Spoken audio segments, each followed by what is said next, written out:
Yo, I forgot this song was in this playlist. Let's go. How's it going, friends? How y'all doing? Brohead, booters, what's going on? I'm tired as shit, bro. I'm not even gonna lie to you. Also, you don't need to bully me into drawing girls kissing. I do that on a regular basis, okay? Hello. But yeah, honestly, I might just do that because I was either gonna start playing the next Mega Man Zero game, or I was gonna start Hollow Knight because that's just been sitting in my library, or I was gonna watch videos. I honestly don't know what to do. I don't know what I'm in the mood for. Well, I do know what I'm in the mood for. I'm in the mood for a nap, but it's not happening. Let me get off the screen. Hold on. Oh, where am I? Oh, don't look at me! Don't look at me! No, I'm hideous. Oh my god, I still had the thing on. Don't look at me! I'm naked. don't, don't look! I'm putting my clothes on.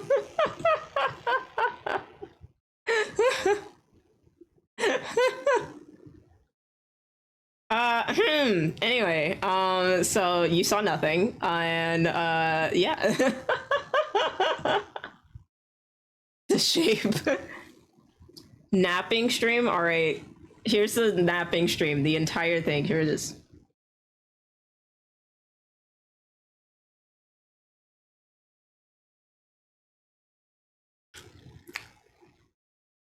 What happened?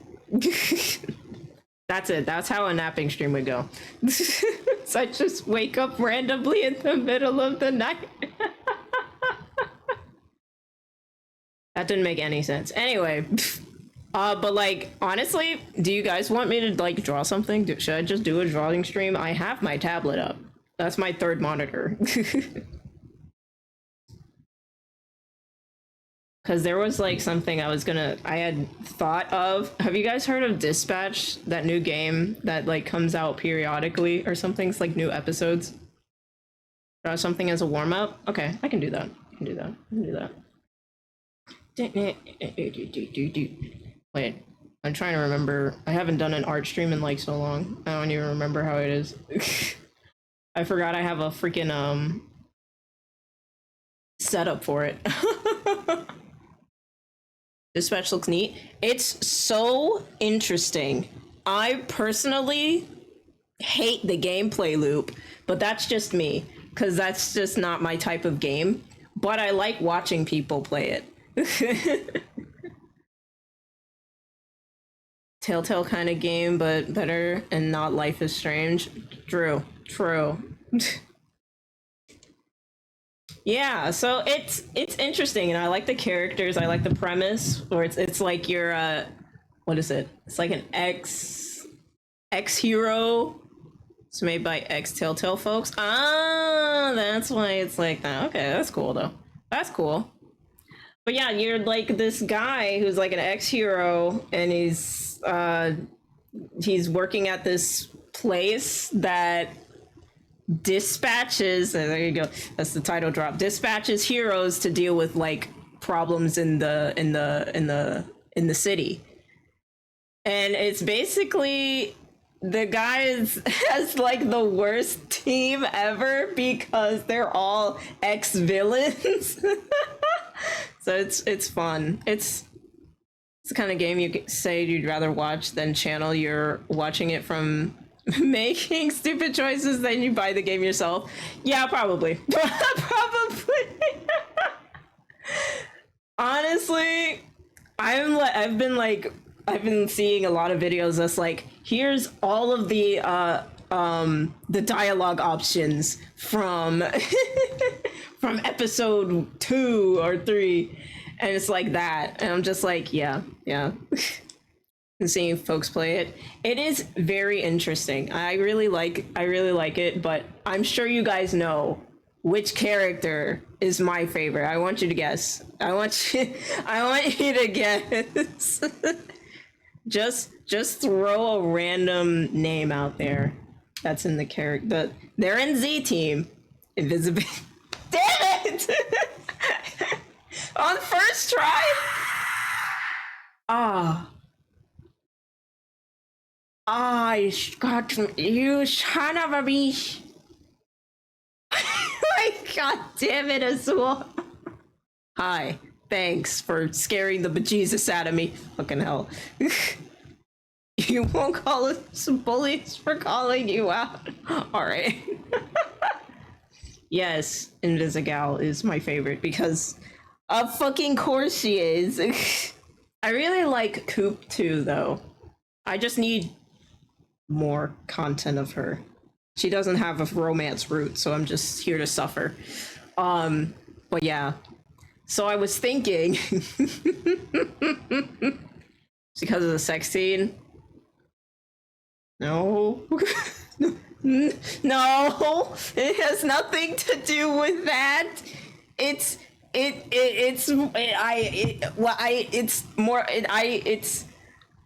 we're moving on. We are going to move on. Don't worry about it, okay? Don't worry about it. I'm normal. Listen. Must be a day that ends with why I'm going to lose my mind, bro. What the fuck? Listen, let me live my life. I can't believe this. I'm normal. Cat lying on stream. I can't believe this. I'm a liar because I said I'm normal. Yeah, that's probably a lie. No, that's most definitely a lie, actually. But my idea was make it Yuri. Just make it Yuri. I was just gonna draw a female Robert. That's all I was gonna do, and it's gonna be something stupid. That's just the idea I had earlier today. It was just Yurifies your dispatch. That was what. That was the single sentence that ran through my mind, and I was like, yeah, I gotta draw this tonight. I was planning on doing it after stream, but might as well do it now. So let's do something. Yuri onto ye. Want to make out with Malevola, to be honest. Malevola is a very close second. Very close second. It's when they don't have the romance routes, and I want more information about them. I only get them through the gameplay routes and the cutscenes, and I want more. So I'm left with Invisigal. Don't do it in front of us, not privately. Okay. Got it. All right, fine. You guys want Yuri? Hold on. There we go. There you go. Hold on. Let me move my chat. Move you guys over where I can see you. Okay, I'm just gonna put you there. Never mind. It's not talking. Never mind. Big lady or tomboy GF, the catnipped. This normal streamer? Alright. Catnip is crazy. It's probably true. What? Okay, do I remember how to draw? I know how to draw. Alright. The real question is, how should we draw a female Robert, though? I need to look up what regular Robert looks like, though.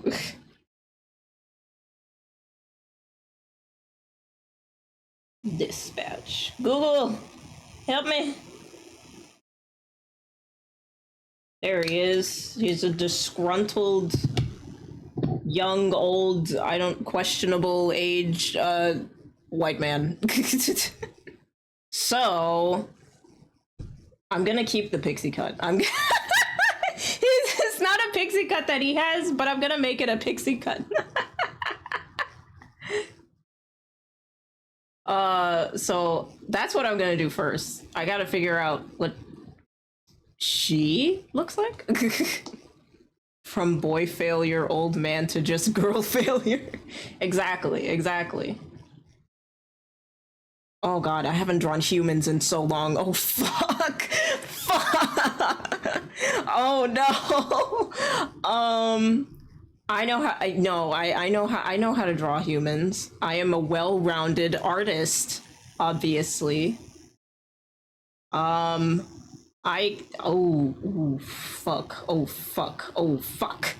Okay, don't worry about that. Don't look at that. Don't look at that. Don't. We're starting now. This is what we're starting from. Okay. This is what we're starting from. We're gonna go. What if I just. No, that's a man jaw. Oh, it's from Superman anime. Might be a good reference. Superman anime. Oh, you mean. I know what you're talking about. Yeah, you're right. Lois Lane. What was that? My Adventures with Superman or something like that? Yeah, there we go. She's another favorite of mine. Yo, what's up, Travis? How you doing? Welcome in. We're doing a drawing stream that I didn't change the thing for. Hold on, I almost forgot. I gotta change the category. Another corruption. Art.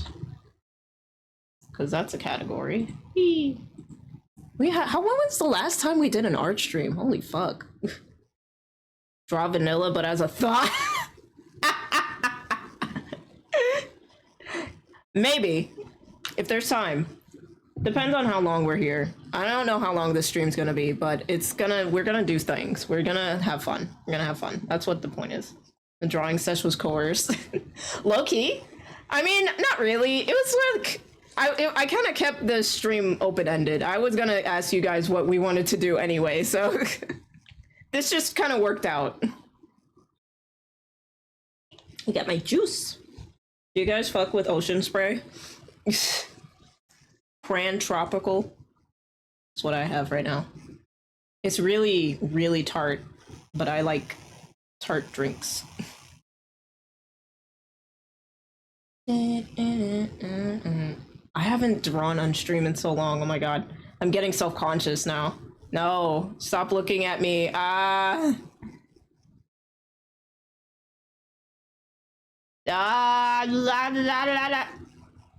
We're just gonna go. Stop thinking. No more thinking. You know how it is. But to look, he's got like sunken in eyes. Jesus Christ. Don't look at me now. Do not perceive me.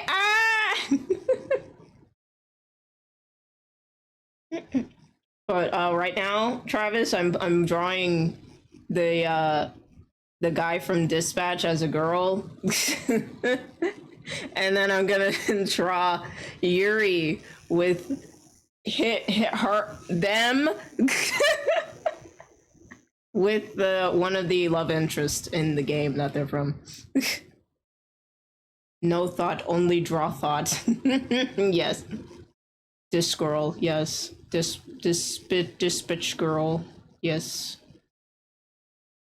What? This is my lips.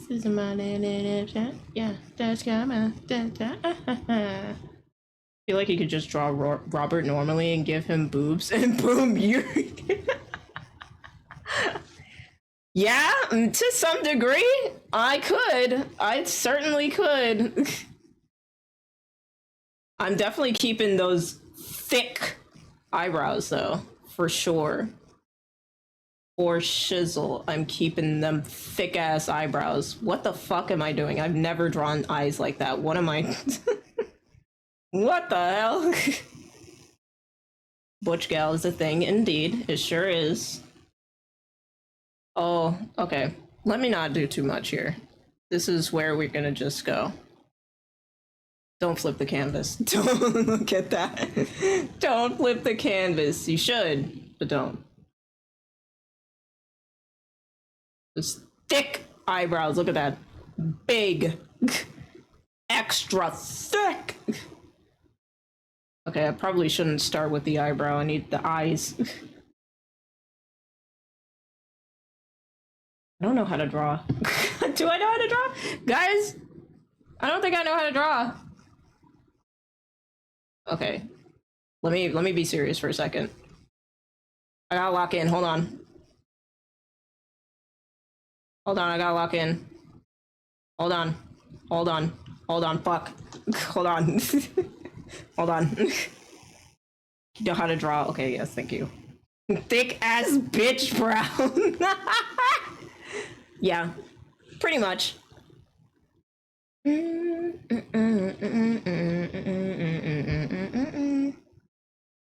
Do you guys fuck with Mori Calliope?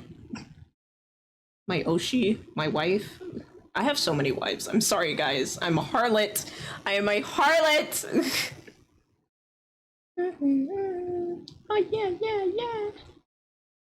You need to come into a chat, talk, and distract you to draw. I have thoughts on my mind about dramatic vampires. I don't care what the fuck the Reaper. Yeah, we could be in a call. Like hold on. Let me bring it up.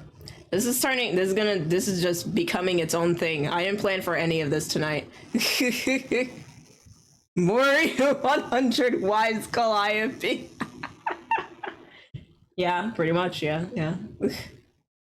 Okay, hold on. What was that server that we had? Discord, there we go. Gold collab, yeah. I'm gonna be in the usual streaming one, Travis.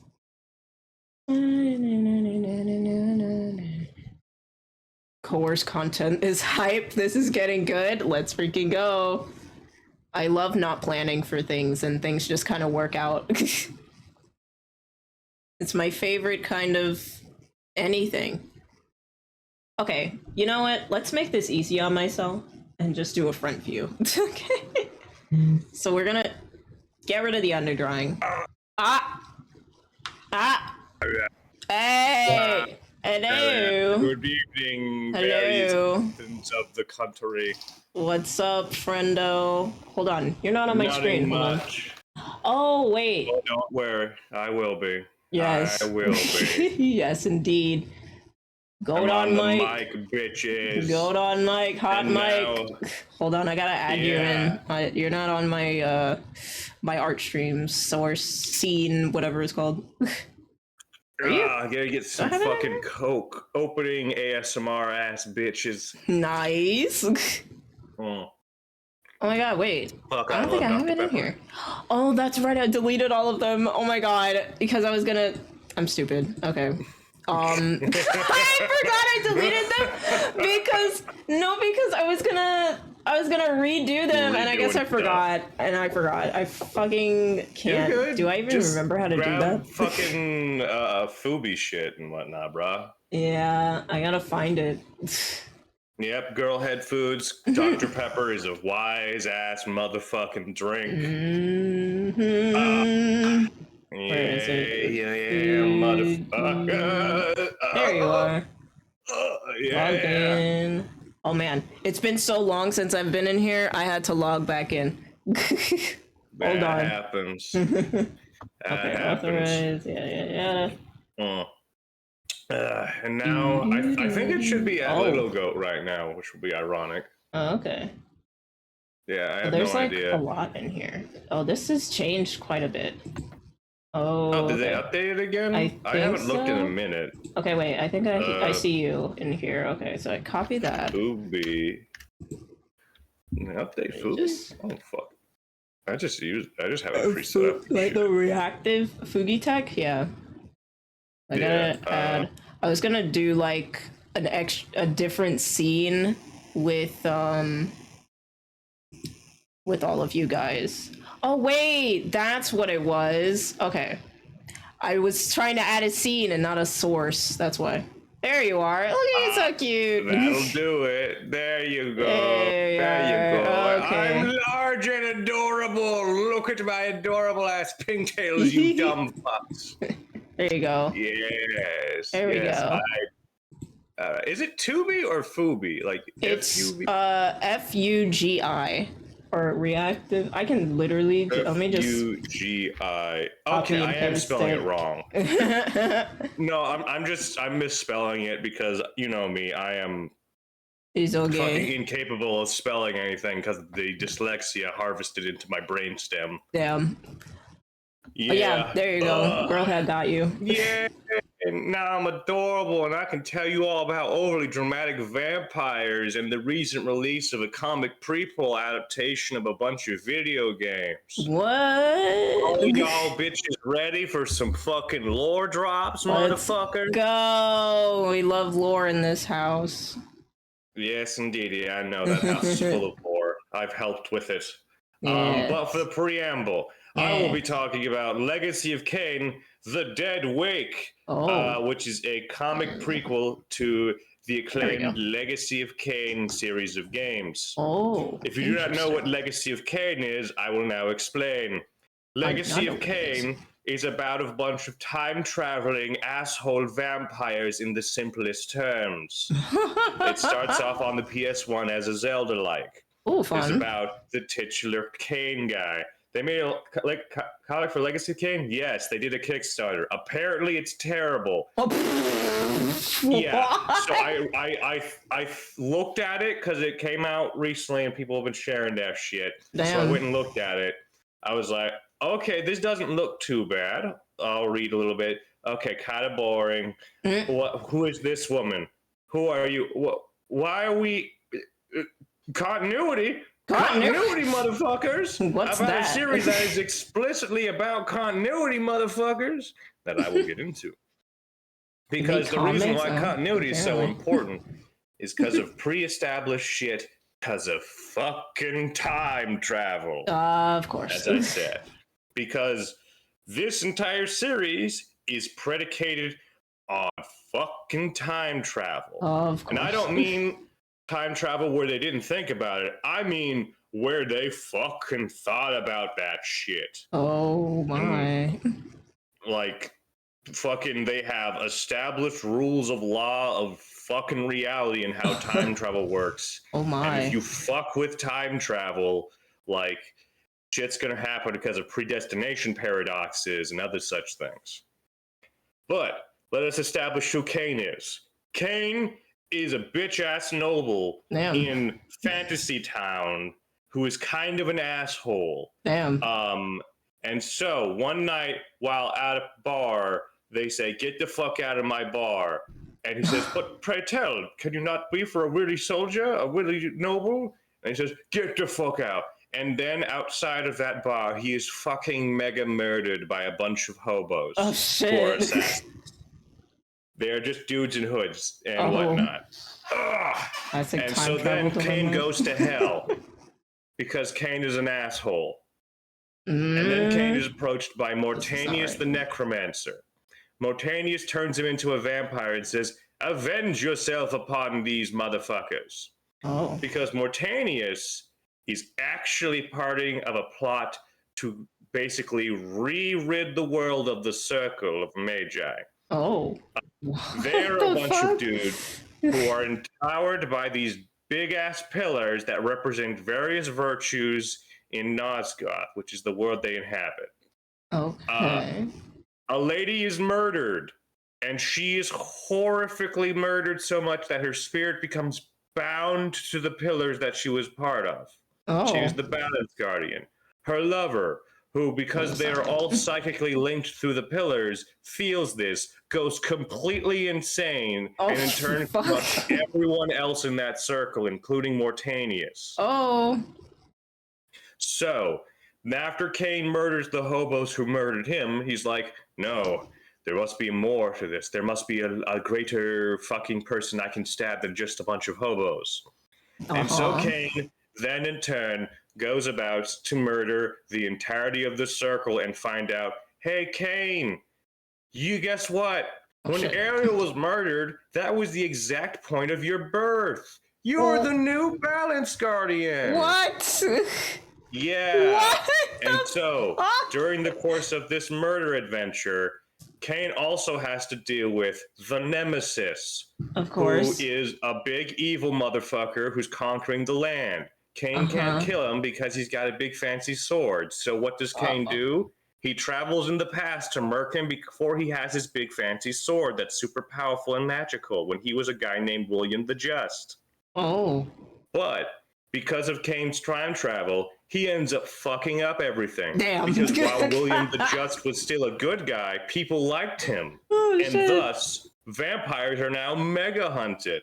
Oh. And Kane becomes the last vampire after this cool ass motherfucker called Vorador, who told Kane, don't fuck with human shit. You'll just end up fucking everything up and getting bogged down in stupid bullshit. He ends up getting fucking guillotined after Kane goes to the present. Because Mobius the Time Streamer, one of the Guardians, is a sassy bitch. Oh, yeah, shit. because he's a fucking scheming ass motherfucker who travels through time. Well. Yeah. Yeah. Well, Yeah. does this look like a female Robert, guys? Yes. Yes. It's okay, you don't have to lie. Slash poll. Slash. Oh my god. I forgot about the poll. Does it look like Rob? Does it look like Yes. Rob? That's the Yes. question. Yes or yes? There you go. Robert There's a would poll, not talk. motherfuckers.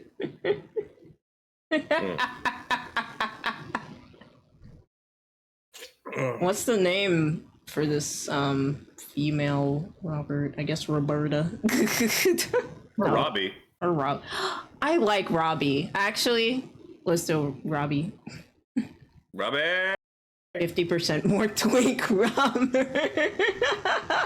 He got that Femi juices in his blood veins. Yep. There we go. Okay, there. More Yeah. tired. Is that better? Robert Sweet beast. Robert Torita? Robert Torita? All right.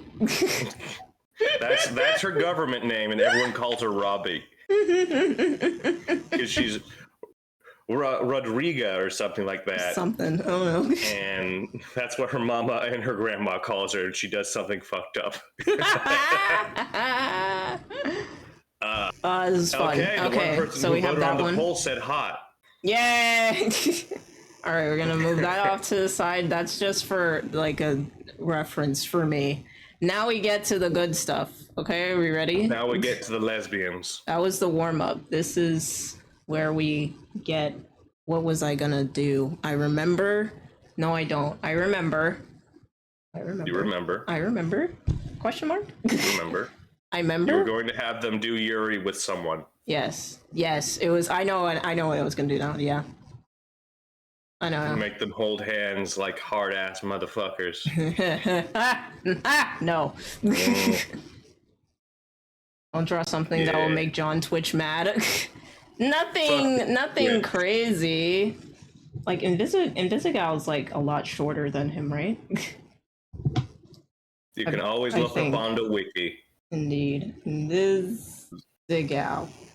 Dispatch. Or because it's an alternate universe version, you can make them tall. I could. No, she's Yeah. definitely shorter than him. Yeah. It's cute though. Robbie is got that tallness. He is a lanky boy. Flaky ass bitch.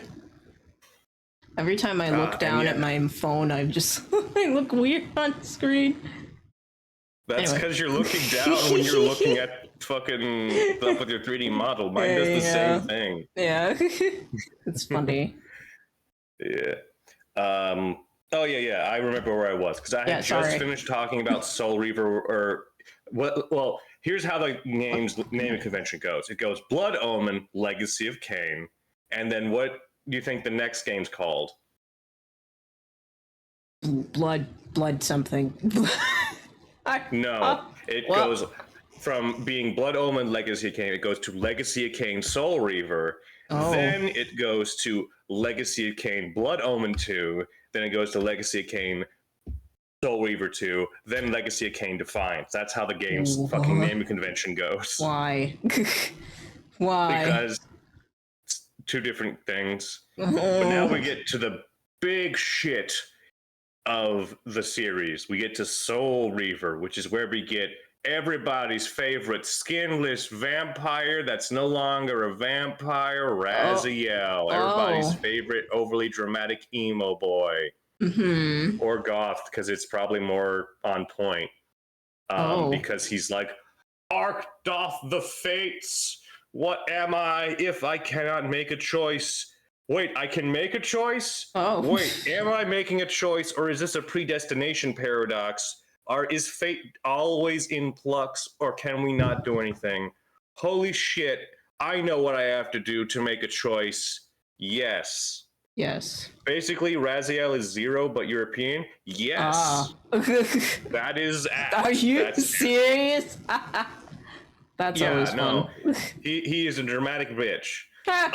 For good reason. So, much later in the future, Kane is turned into a cool-ass fucking green-horned, like with 3 fingers and clawed toes vampire man with a bitchin'-ass sword that he took from William the Just / he fucking had because of time travel shenanigans.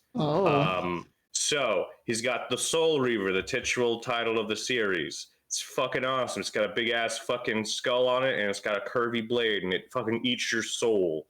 And Raziel and his brothers, the lieutenants, were all raised by Kane to be his sons, his lieutenants, to wield his armies. And the world is now a desolate fucking wasteland because Kane rules it because of vampires. Fun. Yeah, they literally fucking made a giant fucking smokestack that puts out so much smoke into the sky it blots out the sun. Jesus. Isn't Legacy of Kain 2 considered bad? Technically, Legacy of Kain Blood Omen is considered the low point of the series, but I don't consider it to be absolutely without merit. There are interesting things there. It's just not as good as everything else. But yeah. So, fucking the world is fucked. Kane is now a mutant vampire man. His sons slowly mutate as well after he does some mutating. But turns out Raziel's like, ooh, I'm the right-hand bitch. I'm nice and cool. Hey, Dad, check it out. I mutated before you and grew wings. And Kane's like, rip off your wing bones. Jesus Christ. That's literally the opening cutscene. He rips off his wing bones because he has like bat wings on his back. And so fucking then Kane is like, I'm going to throw you into the pit of betrayal, or I don't remember what the fuck it's called. But it's a giant swirling vortex where they throw in traitors and shit.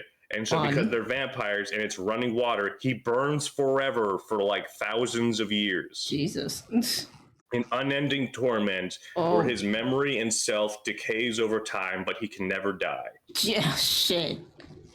Then, millennia later, after his skin has been stripped from his bones, his clothes are no longer off, his fucking sexy ass hip bones are exposed from his skin, and he has no dick. Oh no! And also no lower jaw. He has no lower jaw as well. God. He looks super fucking cool because of it. Sick. He is saved by the Elder God. Of course. Oh, we aren't even getting into all kinds of shit. This is just the introduction to Raziel. So Raziel is then saved by the Elder God, who is a big squid-ass motherfucker. Lovely. Actually, yeah. I mean, I think she needs to be smaller? Question mark? Smaller? Bigger? Smaller? No, she bigger? is. She is like hunched over, putting forward, so it depends on how you want to do with that. If she was boobs. Anyway, so I would think like I would think how tall would they be if they were standing up straight, and then how would you want them to be in comparison to that height straight? I think somewhere around here. Need to then go for that. Head up bit. Maybe I should just not do this pose. You can always, I'd say just keep working with it because you have a base down and you could just futz with it as you go. I'm not really vibing with this pose though, I'm not gonna lie. You can always Okay, come don't- and try a different layer. So you can just save it on a different layer. Yeah, I And come back to it if you can't think of a better pose. I'll do that. I'll put this on a different layer. That's how you do it. That's how you save yourself the times. Mm-hmm. Now, back to the bullshit of Legacy of Kain. So, Raziel, now resurrected as the Soul Reaver for the Elder God, who, because Kain's vampire stuff has trapped the souls of the living, because vampires are now the dominant species on the planet, has not let the Elder God reave their souls in a cycle of life and death. Is like, go kill your siblings and their kids Jesus for me. Christ. And Raziel is like, Betwixt, what are you, creature? And what am I? Am I some sort of haggard husk? And it's a very big, overly dramatic language. It's very well written. And because Raziel is constantly questioning both the Elder God, and he's like, he doesn't fully buy into it, but he's using it to his means because he wants revenge on his brothers. And so, like, you have him go about and slowly kill a bunch of his siblings. The first one, Duma, we meet, turns out, hey, I took up residence in your old house. Raziel's like, where's my kids? Where are my degenerated children that are now horrible mutants? Oh, they done did a genocide. Oh, Jesus. Like, literally, that is the word Raziel uses for it. Like, he literally, when confronting Kain later on in the game in the sanctuary, is like, are you so fucking vile and unconscionable that you would stoop to genocide, Kain? And shit like that. Because, like, they're all fucking dead. Yeah. And so you have fucking Raziel being like, slowly going through, killing all of his brothers. Before fucking not being able to kill all of them in the first game. Because during the course of it, I put a pic in Raziel on the Discord. Yeah, he's a cool ass motherfucker. Gaze upon his fucking lecherous fucking thigh bones. Hello? Like, oh my goodness gracious. Fucking thigh bones. Yep. Oh my day. Yep. He got them lecherous fucking thigh bones, like I told you. Yeah. Yeah. Nice. Yeah. It's just out there. Lecherous. Yeah. Like a Thanks. fucking sexy bitch. Running out Donald Duck in it. Not for real. 100%, yeah. Fucking who needs pants in this day and age, you know? I mean, he doesn't have skin too, so pants not really gonna help with that. He does have foot straps and arm straps, which keep him nice and quaint to a degree, probably. But yeah, man, it got no skin, but he has a cool non-lower jaw, and it looks fucking awesome. Sick. It looks really fucking awesome when you sees it, because it's really fucking cool. My mom sent me like a really long text. I need to make sure it's okay. Yep, do that, because I know your family. That sounds like it's gonna be one of the way.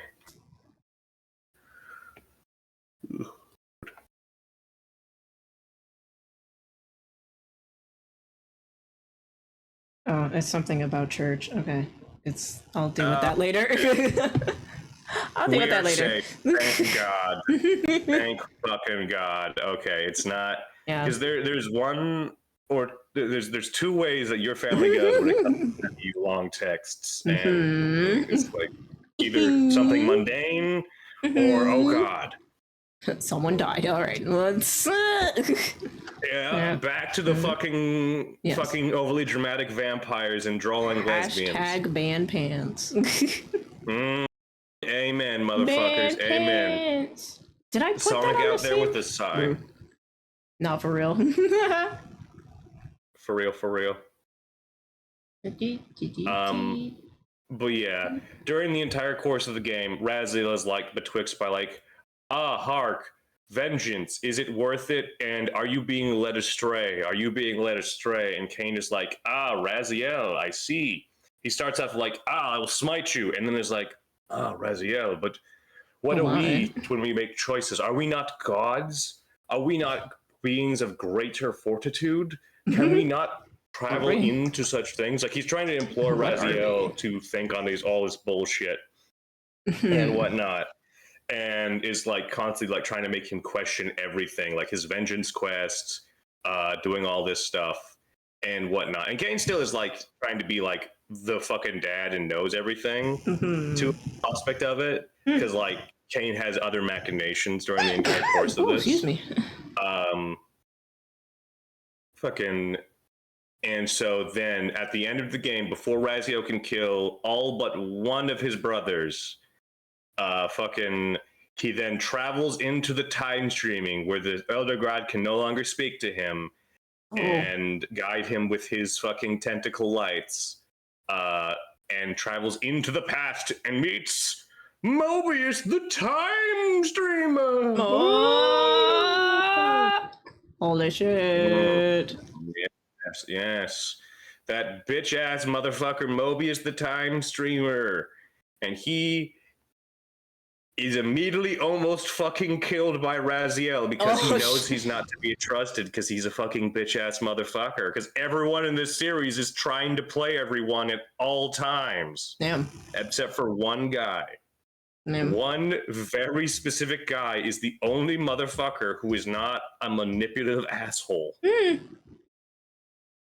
There's only And one. so, you can only get only one guy. Technically two, but that's because he doesn't really do a whole lot when it comes to Raziel stuff. But yeah, so Soul Reaver 2 is kind of more about that. Raziel is stuck in the past. People are manipulating things to where they don't let him get to the future effectively. They're trying to obscure him from getting to Cain. Because Cain is now sitting around waiting for Raziel to meet him once more at the Pillars of Nosgoth before they got all fucky-wuckied. So, eventually Raziel meets Cain at the Pillars of Nosgoth before they were all fucky-wucky. I hate drawing people. It's been too long. Welcome to the universe. It's a sketch, homie. You were doing your first pass at the sketch. Just get it down. I You can always know. refine it It's later. like, okay, sorry. Keep going. I know. Go Listen for to it. the overly dramatic vampire thing, because now I have to talk about the single greatest written scene in video games in all time. Oh, fun. Yes. This scene is usually when I talk about recommending these games to people, is the scene I fucking send them to people. Oh. Because it's really fucking good. It was me, couple. Oh. But yeah, basically, this scene has Cain talk to Raziel about the idea of fate and paradox. Oh. Yes. So he, the entire time, is basically, it's an entire cutscene about two people who are just fucking around about being manipulated. Oh. And Cain is like, I've manipulated you, but we are trying to deal with fate. We are trying to deal with the wheel of fate, which is a recurring thing, because you remember, the Elder God is like, fate and shit, I'm all about that fucking shit, because I'm a fucking thing that weaves all the souls into fucking fate and all that ass. Fate. And so the entire scene is about Cain trying to impart the idea of choice, of making a choice and not being fully manipulated, trying to be like open to your perspective, even when Cain is actively trying to like speak these things to him. Like, even when there are other machinations that Cain is playing to, he is actively trying to get Raziel to think about the consequences of choice and whatnot. Because to Cain, Raziel is the only person with truly free will. Because he is unmoored from the wheels of fate. Cain is predestined to die already and predestined to have another death when he dies. Yeah. But Raziel is unmoored. Raziel has choice. And choice invites the single greatest consequential thing in this series of all time. Paradox. Oh no. Paradox means change. Oh, And change God. details the concept think of this free fair. choice. Oh. Yeah. So he's constantly talking about the concept of a coin flip, of he chooses to save Nosgoth at the end of the first game, or he chooses to damn it. That are Kane's choices. Damn, not what really if- the best choices, huh? Yeah, they are two shitty choices, and Kane acknowledges that. Kane acknowledges that they are ill-conceived and terrible. Like, why is it a binary choice? Why is it one or the other? And so he presents the idea of the coin toss, but the coin lands on its edge. Oh, on its fuck edge. off. Are you serious? Literally, that is the proverbial, like, most interesting thing, because when the edge happens, paradox is invited and new choices made. And we can invite a better future, or at least different choices from what they happen. That's the entirety of this fucking scene of these two fuckers just talking to each other. And so he spares Kane for that time frame because of this whole conversation about choice and paradox and everything. Because Kane was going to be like, kill me. I'm fucking go for it. Yeah. But say you don't kill me in this moment, and that changes shit. Because they had already established where Kane was meant to originally die. Back when Raziel first time traveled to the past, he was supposed to stab the shit out of Kane in the tomb of William the Just after getting the Soul Reaver, and there being two Soul Reavers.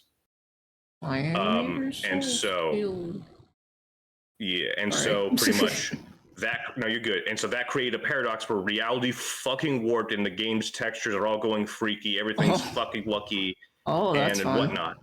And that changed history because Raziel didn't do it. It only did it minorly, but it still changed it because Raziel made that choice. And that's the entire crux of this scene, is trying to get him to understand choice. Then Raziel spends most of the game going through a bunch of fucking dungeons and shit, and meets Vorador, and is like, you're the ancient vampire Vorador. I heard you're pretty awesome. I am. I kill motherfuckers.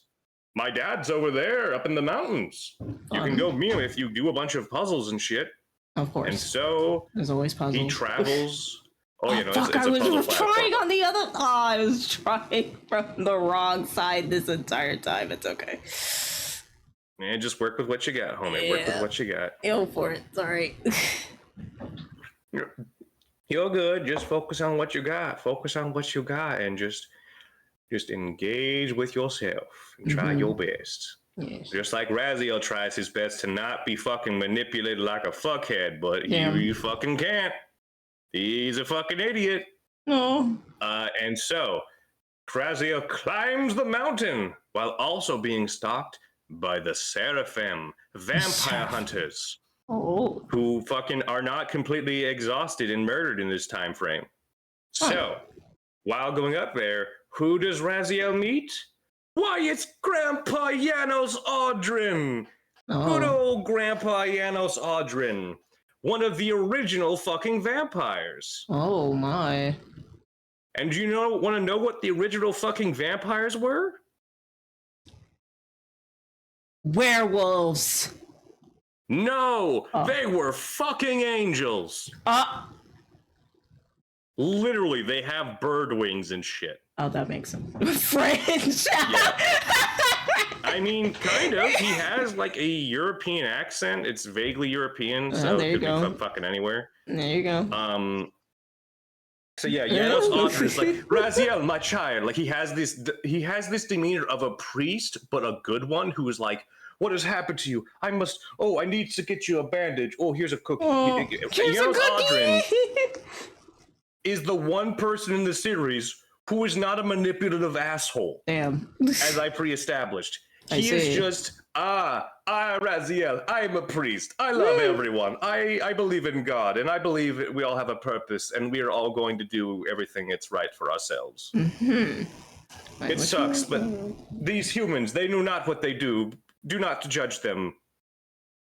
that's literally Janos's character. He's like, I'm fucking innocent and good, even though I am a millennial old vampire who does drink blood and has done a bunch of shit. But I am generally, compared to most everyone who in a series where their whole mentality is gray morality, am on the gooder spectrum. Because I'm not a manipulative asshole. I just like, Raziel, I love you, you sweet, delicious motherfucker. I'm going to give you a fancy sword now. There you go. And so, while Raziel is purifying the Soul Reaver once more, to give it a pure form, the Seraphim break into the temple. And Janos is cornered. And they have Mobius's staff that stops vampires from having strength and shit. Oh. And so, Janos Audrin is murdered by the Seraphim. No. But not just any Seraphim. Uh-oh. Do you want to know who these Seraphim were, Kat? Who were they? Archangels. I don't know. No, it was Raziel! Oh, shit! Human. And all of his brothers who he murked in the first game as humans. Oh my gosh. For Cain, in his most vilest of acts, resurrected these Seraphim priests as vampires. What the fuck? Yeah, that's pretty much how Raziel was like. He was like, I was a priest, I was a warrior of good. And then he realizes, oh fuck, I was an asshole. Oh. I was a massive fucking asshole, and I was just like Cain because I was a power-hungry bitch. Damn. And so Raziel, with vengeance in his heart, goes to kill all of his brothers once more and himself. Jesus Christ. So he murders them all in their fortress in the mountains, one by one, including the one brother who got away. And so he murks them all.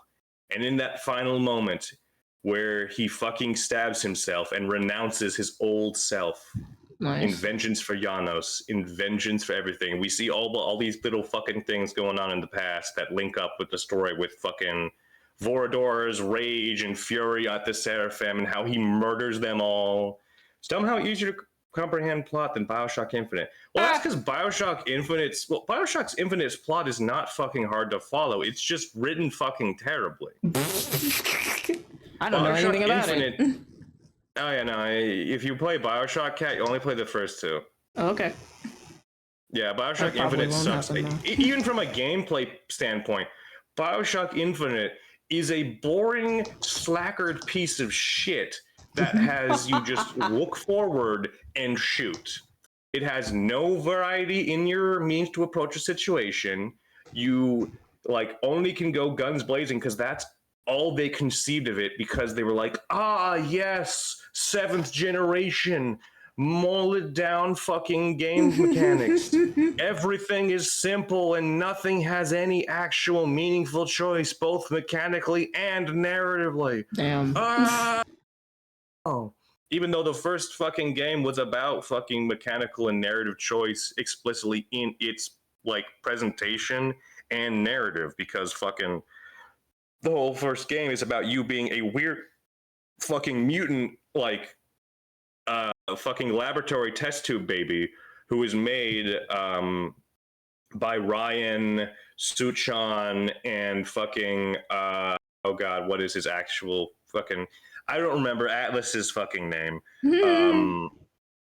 To be a fucking man-made assassin, and then fucking Atlas calls you back in to be used as a weapon to fucking for him to take over fucking Rapture after its fucking apocalypse happened. Fun. And then in Bioshock 2, you're a fucking daddy, big fucking daddy. That's the type of character you're. It's an enemy type in the first game, where it's a dude in a diving suit with a giant drill arm.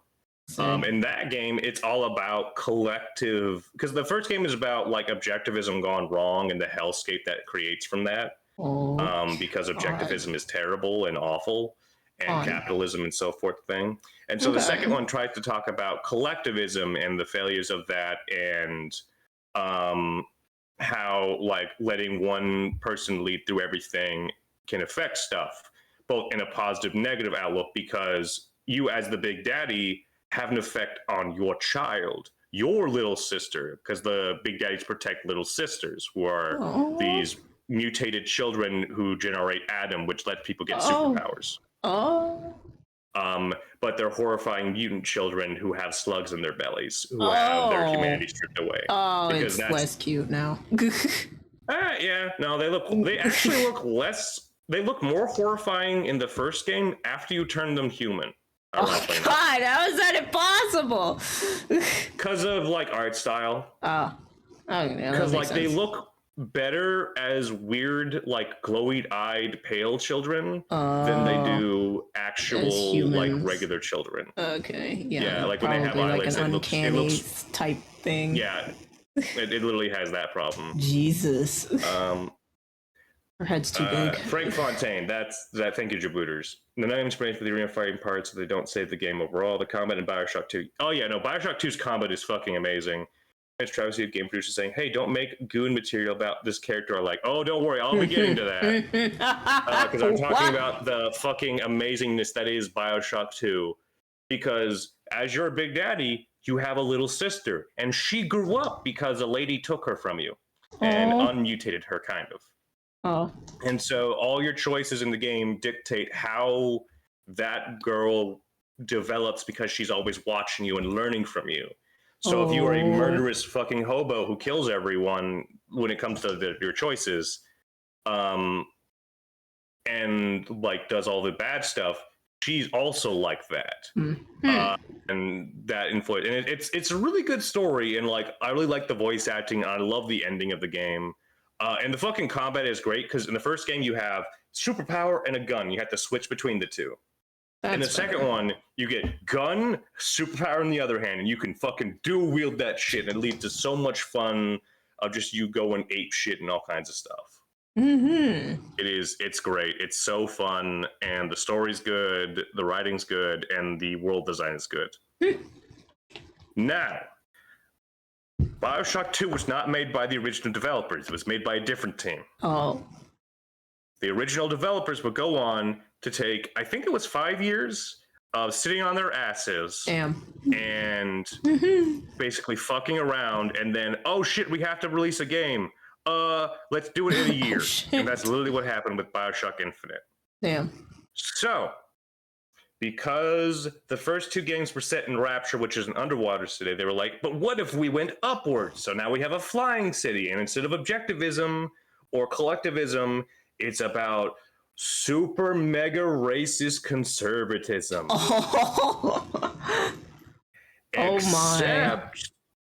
Except, Kat, you know what happens when we go to this super mega conservative flying country that worships God?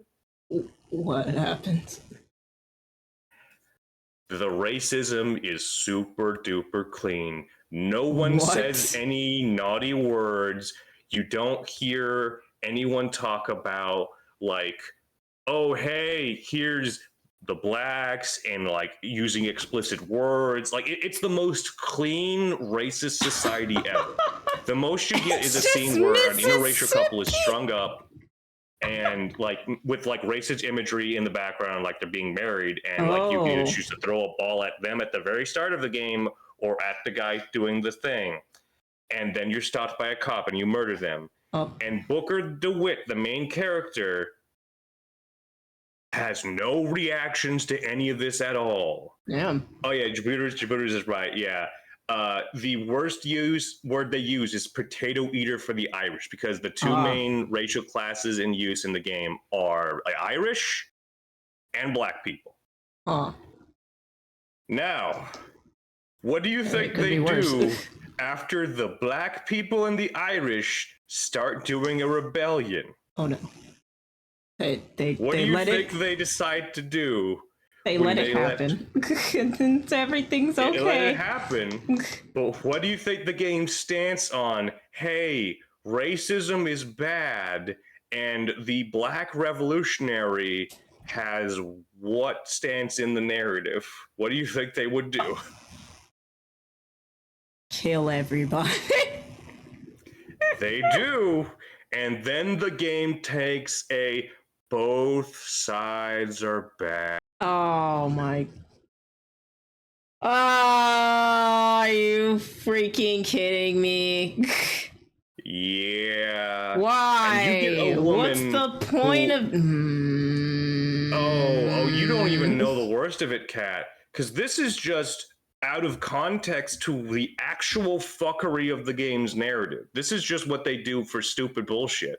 Bruh. So, to rewind, Booker DeWitt, he's a guy with some debt who is told, go up to the Colombian city, get the special girl named Elizabeth, who's the character, the guy who was the lead of Bioshock 1 and this game, who said, don't make porn of her, she's my daughter.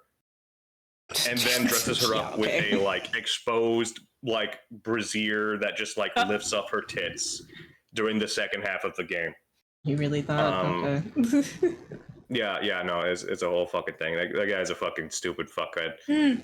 Among for various reasons, not just for making a shitty video game. But so he goes up. He gets baptized during the entrance because you know it's fucking God and shit, and they're obsessed with like religion. And then we get to the baseball scene I told you, where you have the interracial couple strung up in a faux marriage with racist imagery of like black people, you know, the big red-lipped stuff. And that's the most we get in terms of like this society is evil as fuck from them. And then the entire time we're looking for this girl named Elizabeth, who is the sheep, who is like the city worships at the sheep. We must, or no, it's the lamb. We must not let our lamb be led astray when this guy with a tattoo, which is Booker's tattoo on his hand, thing. And Mr. Comstock is all about trying to keep him safe. Oh, yeah. But Goat, the lady leading the rebellion against the racists, was a little mean to the protagonist. That's just as bad as whatever the racists do. I know. It's so bad to be a little aggressive when fighting against fascism. Oh, no. Well, I guess everyone should suffer and nothing should be done because we're all neoliberals and afraid to do anything and just piss our pants at the sign of anything and let the fascists do what they want. Because then that would be wrong. We can't slightly raise our voice when we're getting beat up in the street. Literally. It's such horseshit. And they market this game as the first art game, not the original BioShock, which actually has you meaningfully kind of contemplate the idea of player choice with its story. And it's fucking actually really good. Unintentionally so because of the game's director, because he was a fucking moron. But yeah, so the crux of the story actually deals with Elizabeth, who is a magical white woman. Okay. And I mean that in every sense of the word, and you will get. Oh my god. Oh yeah, ludonarrative dissonance is a big fucking thing in this. Okay. I don't know what that means. It's cognitive associate, like your idea of like what you're thinking of it versus what the narrative is trying to present. Oh, I see. Okay. Yeah, that's the really basic. I'm probably doing it wrong, but that's for the context of trying to explain that. So that's what's wrong. So, Elizabeth's magical white woman powers are she can make portals to other universes. Fun. So, Elizabeth has been locked up in a tower for all her life with no human connection and has a giant mechanical mutant birdman protecting her at all times that she hates. So, what do you think Elizabeth can do in that tower? Make a portal. Yes. Did she not make a portal? Yeah, she never, and she physically can open, and she knows how these portals work. She explicitly knows how these portals work and wants to go to France. Like, she doesn't want to stay at home. She wants to go to fucking France. It's not like she can't enter her own portals without someone's assistance, or like fucking her magical evil bird creature will drag her back home, and she's escaped several times and is now kind of fucking dealt up with that and needs you to help her kill the bird creature. No, she just never fucking made a portal to go home, even though she wants to leave. But it have the power. You what? Okay. Oh, Kat, don't worry.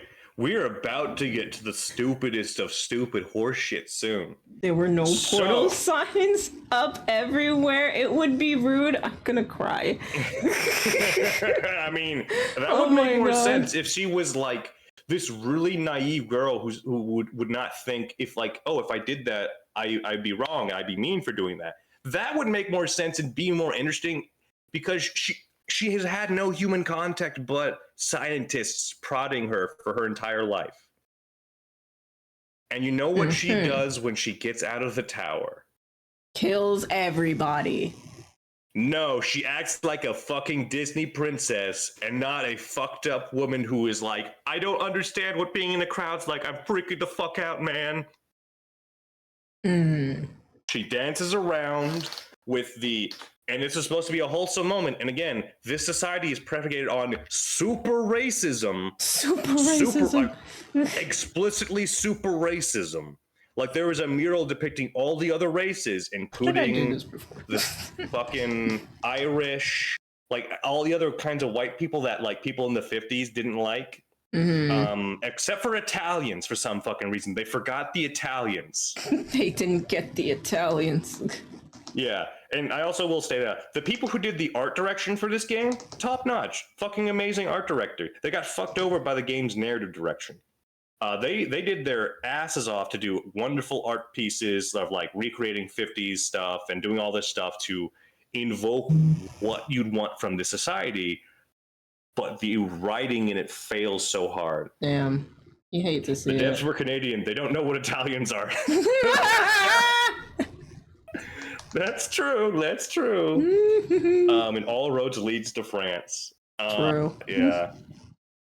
But yeah, so after we have a wholesome dancing moment where Elizabeth is dancing with the really racist people, we then go and meet I forget her name, but she's the woman who is reading the rebellion. She's the black lady who is a little mean to us, and therefore she's evil.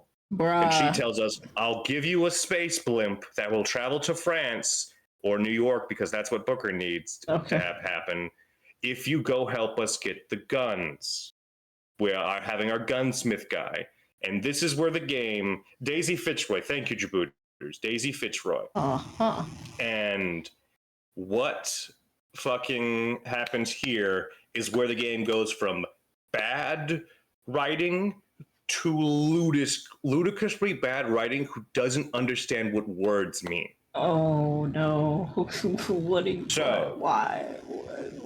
When we get to the gunsmith who they need to have guns, that guy is dead. Oh shit! So he is dead.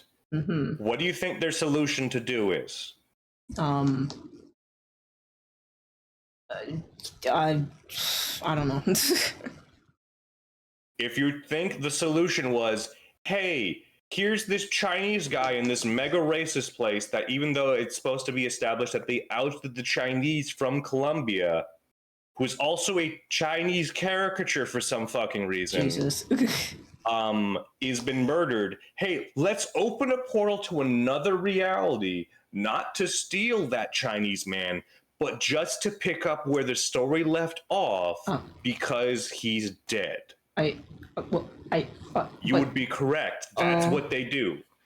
Even though Elizabeth fucking could just and visibly has opened portals to France and has said, hey, it's France, and not walk through. What the fuck? Why? That's not even the worst of it. Why? But why? What they established after opening the plot hole portal is, hey, this is an exactly the same reality as the one we were in. I'm talking the same exact Daisy Fitzroy, the same exact Comstock, the same exact Columbia. The only difference is the Chinese caricature man is not dead. Okay. Literally opened That's a the plot only hole. difference. That's insane, actually. Oh, what's more insane is the fact that now this is the universe we're going forward in for the rest of the game. None of Oh, these characters are actually the characters we actually met because we completely abandoned our first reality forever. I. We never returned to that original reality. You just what the? Okay. Yep. Oh my god. Big building that Don't was worry, I'm supposedly going to talk limits about the building Elizabeth's eventually. powers that doesn't because- attack till the end of the game, so she can use her powers more powerfully. Oh, okay. Because even with that as a narrative consequence, Star Trek episode. that only stops Elizabeth from being God, not opening portals to other realities. Because she, with the building established of being up, can still do this. It's not like it. Again, it doesn't pull her back to her original reality. It's not like it's binding her to that reality. It just limits her power from being a god. I don't know how to draw this. That is it.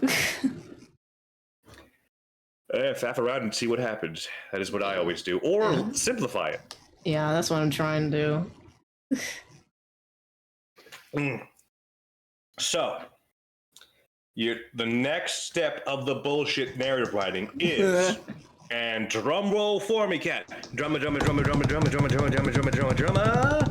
is when people are killed, they die. What? Okay. But But if their universe overlaps, that means other people in that universe get their death memories from that other universe, and they basically die or turn into a coma. what the fucking what? And we established that all of these universes are overlapping eventually later on down the way. Great. But just for now, think if you're dead and you're in a similar universe, that means you are effectively dead or going cuckoo for Cocoa Puffs. Oh my god. Now, Kat, why did we come to this second universe? I don't even know anymore. We came to get the Chinese caricature man who Oh, died that's in right. our original universe Yes. to make some guns. Yes. I remember. Now, think about what I just said about people dying. People die when they are killed. And then they die in their alternate reality because their universe overlaps. Mm-hmm. Do you want to know what that Chinese man is in that universe? Is he fucking dead? Nope, he's alive and fine. Okay. Their logic doesn't even make sense within the confines of its own settings standards. And it's only going to get worse from here, girl. It's only going to get worse from here. So, we travel through the bullshit. We go and try to get Chinese man's guns, or his tools to make guns. Wait, hold on. I just remembered something important. I didn't What have is my the tablet. My tablet. Not your tablet. My tablet. Wait, A whisper and tangle. In Here it wedding. is. Here it is. It sounds like a Star Trek episode. I mean, it basically kind of is, but Star Trek has done better versions of this. Just taking a dead character from another universe to help our universe thing. Yeah, they did do There we that. Like, they've done stuff like that. You also have the two Rikers things where there's a teleporter accident that makes two versions of the same character, but at different points. And so they have diverging like lives, and that is like a whole fucking thing. Yeah, no, Star Trek has done this type of shit, and it's great. Yeah, that's literally the fucking plot of fucking Discovery and whatnot. Is like the first two seasons is all dealing about alternate universe bullshit because of the mirror universe. I personally don't think it was very good on the overall. There's a lot about that season that had problems. There was a good idea there. Do I think all of it was bad? No. There were good ideas there. There was good writing. But overall, not great. Not great. Not great. But back to Bioshock, because we were already on a different tangent. Sorry. No, you're good. This is good. I like talking about this shit, because you know me, I love talking about narrative structure and shit. Indeed. Because it's fucking fun. Indeed. But, so we go to get the Chinese caricature man's tools. What do you think these tools are, Kat? Are they just some pliers? Probably something crazy. It's a giant fuck-off machine. Of course it is. They can't move that. So what do you think their solution to trying to move it is? The power of friendship. Nope, it's time to hop to Universe 3, bitches! Oh my god. Yeah, no, Bioshock had something to do with zombies. You're thinking of the first two games, because it's more about crack-addicted zombies. Oh, okay. Yeah, no, I can talk about Bioshock 1 and 2's like amazingly written story, and how like the weird superpower shit that you use in that setting is actually narratively about you losing your humanity slowly as you go until you turn into a crack-addicted zombie called a Splicer. Oh, that's fun. Yeah, no, it's an extremely well-written series of games, and narratively the universe, everything pays to it, makes sense in how they do it. In Bioshock Infinite, you just drink a beer and you get superpowers. There's no like weird loss of humanity. It has no textual impact in the story at all. You drink a beer and get superpowers. It's literally looks like a beer or tonic. It's called a vigor in that instead of a like a splice or whatever. Okay. Well, yeah. So their solution to the puzzle is let's just hop another universe. I open a portal. Hey, the tools are gone. That must mean that the tools are at that guy's house. Oh my god. Not, they're just not there. That guy doesn't exist. The tools don't exist. Or any number of things. It's literally, oh, hey, in this universe. And Elizabeth is just opening random tears. She's not affecting what is on that tear. She is just opening random portals. She's just doing shit. And we just see what happens. She's just doing stuff. There's no established idea that Elizabeth at this point can control where she is going during this point in the story. So they go into another universe, Universe 3, and in there, that place has the parts to them, and the guy just makes the guns for Daisy, and she gives them a blimp. Cool. Yeah. Except in this universe, that's not what happened. God what damn happened it. is their booker already did all this shit. The revolution is on, motherfuckers. Revolution will be televised. And fucking Booker is a martyr to the cause because he died fighting for the cause. And Elizabeth has already, in this universe, left Columbia. Damn. Yeah. Now, I want you to think about this. If you are a revolutionary, and the guy who is a martyr to your cause returns from the dead in a place with hyper-religious sentiment, where not just you are, like, you yourself are probably religious because you were in the 50s and you're not like a atheistic asshole revolution. You were a racial minority fighting for justice. And you're in a hyper, like, religious capitalist society that, like, venerates God and is used that as a justification for your oppression.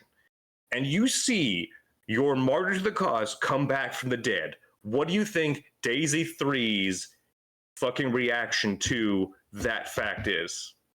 What the fuck? That's her reaction. That's exactly what she said. No. Fuck. She says, ugh, you just complicate the narrative. Go die. That is the actual. This is the same bitch that was locked in a tower and couldn't talk to anyone.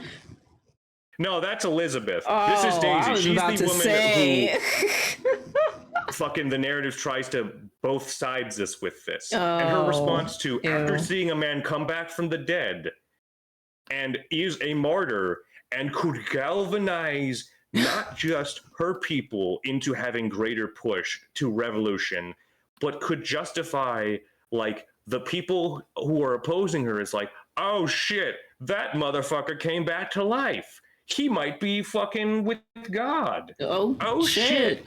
We're fucked. We're the baddies. Oh, and make people no. like not resist their revolution. Oh. But oh no, the scary black woman who is violently overthrowing the super racist fucking state is scary, and she's a baddie. We can't Oh, have she sends her- anyone doing anything even slightly scary. You can't have that. We can't have a scary revolutionary black lady who's a good guy, because that's not what our narrative is about, even though our narrative is explicitly about racism, even though it's the most neuter aspect of racism anyway. Oh well, the racism is over in the story now. It doesn't matter. That's literally like they abandoned all of the plot about it being about race, even though that's how they marketed it, a lot of it. Wow. That's how they presented it to us. What the shit? Yeah, no, it's so much fucking horseshit. That's crazy, actually. Yeah. So now it's about fucking Elizabeth and her magical white girl powers. I can't get over that. I will never not call her a magical white woman, because magical white you woman make powers. a story about fucking race and then you have magical white woman teleporting you through dimensions. Magical MacGuffin. Oh yeah, they also had the super clan guys in the game that they disappear from the story for some reason too. I always forget the clan is in there. They explicitly show clan people. Like White Hood Clan? Ku Klux Klan motherfuckers, yes. Oh my god. No, this is what I mean by there is no explicit racism in this society that is meant to be explicitly racist. Bruh. Like, no one says the N-word. This is weird. This is weird thing. It's really weird because they market it as this being part of the narrative. Oh, we're talking about Bioshock Infinite and how its story is so fucking terrible, Emilio. Hi, Emilio. It's fucking terrible. I'm drawing Yuri. Yep. I'm talking to help distract them so they can focus on the Yuri. This is a tiny ass hand. Oh my goodness. Enlarge it. Enlarge those hands so they can go up buttholes. Where do I put hand? Oh, the nipple. On the nipple. Find the nipple. Let's put Find it. the clitoris. That's like down. Anyway, God. I mean, the story is extremely forgettable, Emilio. There you go.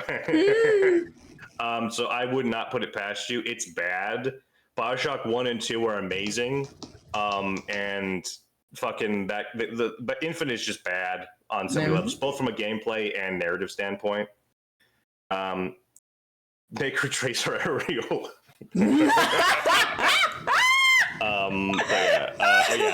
I was in racism is over now. It's all about the magical white woman, which is insane. If they're gonna have a freaking story about race and they have it about, okay, now I get it. Yeah, that's they abandoned. That's crazy. That plot is over. She kills Elizabeth kills Daisy after she was going to murder a child. And that is what their justification for why fucking Elizabeth gets edgy now and puts her tits out. She puts her tits out. I'm not kidding. Oh my goodness. So what happens is she murks Daisy. They try to go on a blimp. You remember that big robot bird I told you about? Yeah. That fucking tries to get them. Even though, as we established, this is not this universe's original Elizabeth. This is Elizabeth 4, technically. Not 3, Elizabeth 4. Oh my god, my brain. Oh, don't worry, I've saved for that. Because as we learned previously to these events, every Elizabeth is not from their native universe. Right. Oh. Every Elizabeth is actually an Elizabeth from a different reality who either got her head chopped off as a baby because people tried to steal them from the other universe because she can open portals, or in this one's case, lost her pinky. Yeah, okay. Pinky. Yeah, that's the thing. She has a shorter pinky. And so, God. after having Daisy's blood all over her clothes, she has to switch clothes. And she puts on a corset that makes her tits quadruple in size. Jesus! I remind you, the lead developer said, please don't sexualize Elizabeth. She's like my daughter. Sexualizes her in the game anyway. Oh, we don't even get to. We haven't even got to where she's sexualized, homie. Oh we my haven't god! Even talked about Burial at Sea. We haven't, even though her freaking boobs went up 3 sizes like the freaking Grinch's heart. The hell? Trust me, she gets hotter. Like Mau Mau from Apothecary Diaries. Yeah. Wait. I haven't watched Apothecary Diaries, but I'm assuming, yeah. I love Apothecary Diaries. I'm talking like she goes from very, very modest, like not crazy, to big old bazongers. Oh my goodness. In this corset. Big old bazongers. Oh. Big old boos. So, after they are then captured by Songbird and sent to Comstock, who is again not this original Elizabeth's Comstock, proceeds to torture Elizabeth to start gaining power from her because the entire city is predicated on abilities learned from her magic white woman powers. Of course. Yes. So, then Elizabeth gets edgy. Of course. And is like, I want to kill Comstock, like Jack from Jack 2. Okay. I am not kidding. She is strapped to an electrical chair and shocked and literally becomes just like Jack. Oh. Oh, yeah, the self-assessed scientist twin. Don't worry, I'll get to them when we get to the end of the thing. Okay. Don't worry, I'll explain them, because Luteces don't make any fucking sense, and is some stupid bullshit that they throw at you at the very end of the game. Bruh. To try and explain how everything works. Whoa, it's not totally contrived nonsense. The only good instance of the Luteces is at the very beginning of the game, because their weird-ass dialogue makes the opening scene sound interesting. I can't not make women freaking ridiculously muscular. What's wrong with me? Good. That's not a bad thing. No, she's not. Good. She's not. I'm trying to. I need to expand. Kat, having people who are fit doesn't mean they're like ripped to shit. Okay, that's true. Having because again, it's like the difference between like a bodybuilder and a runner are very different fit builds. This is true. Yeah, And just roll with it. It pisses me off sometimes because I'm trying to draw. Sometimes I'll draw like skinny girls, and they're still just really, really rich. You're giving vibrancy to their form. That's not a bad thing. I mean, like fucking look up any number of like different painters and whatnots, like Frank Frazetta. That man liked his fat tummies and celluloid on his ass. Oh my. And people are like, that is a generic sexy form. When I'm like, no, motherfucker has fat tummies, small tits, comparatively, and fat asses with thick thighs. He has a very particular woman he liked to draw, and that played into how he would go about shit. How we go about predicting things is always very subtle, even if we don't think it's so much. So we're all just going through that. Okay. I'm trying. Yes. Try my best. That's all you can do, my homie. That's all you can do. Now back to the terrible writing of BioShock Infinite. So, thank you, friends. We get to the end of the game. We get to the confrontation with Comstock. Comstock is like, Are we not the same, you and I? Even down to the fact that turns out, do you want to know who Booker is, Kat? Do you want to know who Booker is in all of this story? Yes. He's Comstock. Ah. He is a alternate version of Comstock that has yet to become baptized and make Columbia. Oh my god. What is? And now let me What the fuck? establish a little thing that they never work against. Booker never reacts and says anything bad about the racism. The only time you can react to the racism is the opening segment of the game where you can throw a baseball at some racist dudes who are making fun of an interracial couple before and making it to where you can stone them in a game. Jesus Christ. And you are stopped before you can even make a choice, regardless of hit the people who are interracial couple or hit the guy putting up the game. Then what the fuck is the point? Nothingness, because nothing matters in this game, because it's about infinite reality. Nothingness is eternal. Yeah, and what makes it worse is Comstock is established to have gotten actively upset that people thought he was a Native American at one point, because they used to call him a native because he looked maybe like one. So you know what his reaction to that was I'm going to go commit genocide. Oh my god. Yeah, he scalped a bunch of Native Americans, and people stopped calling him a native. And oh my god. This is not like a thing that Booker has not done. He explicitly, in the timeline of events, still has done that. So we are playing as that guy. Oh my god.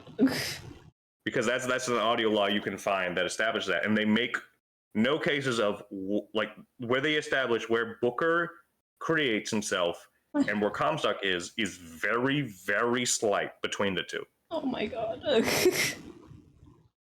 What is... Yeah, so it's... What the fuck?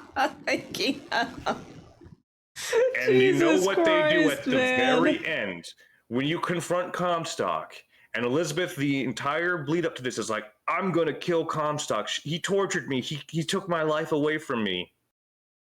You know what happens? Booker slams his head in a whole bunch. And Elizabeth is like, wait, no, stop. You're going to kill him. Are you fucking kidding me? Nope, that is what happens. If this fucking bitch don't... Jesus loves me. Oh, yeah, Jesus sure does love Elizabeth. Because the fucking Lutessas, a pair of blonde-eyed, fucking blue-eyed, weird, self-cessed twins are space-time gods because fucking why not? They're unstrung from time and shit. And they have an abstracted view, and they're all about helping Elizabeth become a god, sort of. Kinda. And so what they do is they kill every Booker DeWitt / Comstock across the multiverse. Jesus Christ. By drowning Booker in a baptism. Because every universe's version of him is bad, because he will always sell out his daughter and give it to someone else in another reality. I can't even. And I want you to take note of it. This is infinite realities. And this is supposed to be establishing that they kill every Booker. Every one. Booker at this moment. And we also have established in this infinite reality where if a reality overlaps with another one, even though every universe would be overlapping constantly with another due to the similarities of change in each event, if you die in one reality, it kills you in the next. So how is not everyone dead? Oh my god. Everyone has to be dead. That's what they established. So why are they... They established that. And you want to know what they did for the epilogue? Fucking extension ending to the game. Do you want to know who you play as at the first section of it? Come on, who do you play as? Fucking Booker Oh, in Rapture in the setting of the first game. the fucking Rapture. Yes, because that's the city in the first game. Oh, okay. Yeah, that's the objectivist city. That is infuriating. Oh yeah, no, it's bad. And the DLC, Burial Sea, is that epilogue extension I told you about. Mm-hmm. And it is also really, really bad. Bruh. Again, I don't think the people understand what infinite is, like as a word. Yeah. I don't think they understood that. Nor do I think they understood the concept of alternate realities. I mean, it looked really nice, really pretty, minus the part they copy and pasted from Columbia. Oh yeah, no, again, the art design team did a good for Columbia. When it came to Rapture, they had the concept down, but they didn't have the sauce. Because the problem with, because it's basically Columbia's architecture overplayed with a texture palette of fucking Columbia's over Rapture's. Because the problem is Rapture as a place is exceptionally tight with small areas that are bigger because it's all under the sea. So everything's always leaking or has these big old portholes. It's like you're in a sub the entire time. And that's kind of plays into the atmosphere of it. And so you have that as a design trend. And then when you go to Burial Sea, it's too open. There's too many large windows. Her ass. You could have. Sorry. You're good. You're good. This is not right. This is not right at all. Just keep futzing with it. You can get them haunches. Get them haunches. Booty. It's the booty. It's always the booty. Get that cake. Get that cake, girl. But yeah. But to sum up Burial Sea as a problem is they don't understand how fucking Bioshock's design trends work. Elizabeth, after she becomes a space-time god by blowing up the tower we talked about earlier that controls her powers, and so like she becomes space god, then loses said powers in this Burial Sea DLC, and then is trapped, and then is tortured by Frank Fontaine, the villain of the first game, to learn about plot points that Frank Fontaine actively set up and is established to be involved with in the first game. Oh, goddamn. It is actively terrible, actively malicious, and actively wrong to the other two games in the series. Damn. Yeah, like it tried to basically say Bioshock 2 doesn't happen, which no, Bioshock 2 happens. Infinite does not. Bruh. Because Bioshock 2 is good. Bruh. And then because it's established in the first game that Frank Fontaine figured out and was involved with the creation of the weird mutant flesh husk creature that you play as in the first game.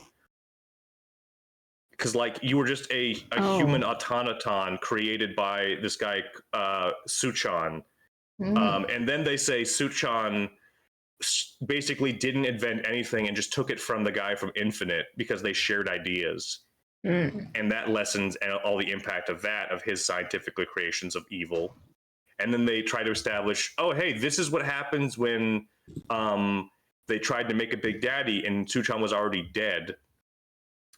And then they say, oh no, it happened already when the Big Daddies were walking around with little sisters, not big into it. It's just like taking things that we know have happened and are directly established in the first game and contradicting them because, oh, Elizabeth's sacrifice means we get the player character, which in turn invalidates the story of that first game being about the concept of player choice. Because if Elizabeth is a space god who influenced time to have for that, that character's whole defining big moment where they become free to have human choice is invalidated.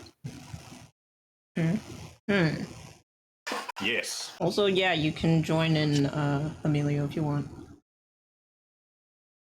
Ugh. But yeah, that is insane. Bioshock Infinite's shitty writing. Yeah, seems pretty rough. Yeah, just go play 1 and 2 if you want to play a good game. 1 and 2 are great. They're also relatively cheap. You can get them pretty easy. They've been remastered really well. They're fun. You can play as a big daddy and be a daddy to a little girl, or go back to the first game and be a weird flesh homunculus, and then get the choice between being, I'm an evil fuckbag, or I'm gonna be a daddy. I'm gonna be a dad. Like 60 girls? Oh my god. 60 girls. Well, I mean, in the cutscene, it's like more like 8 or 9. Because yeah, we get his hand has him going all around when they grab him on his hand. So I want to say 8 or 9. He has 8 or 9 daughters, but it could be more.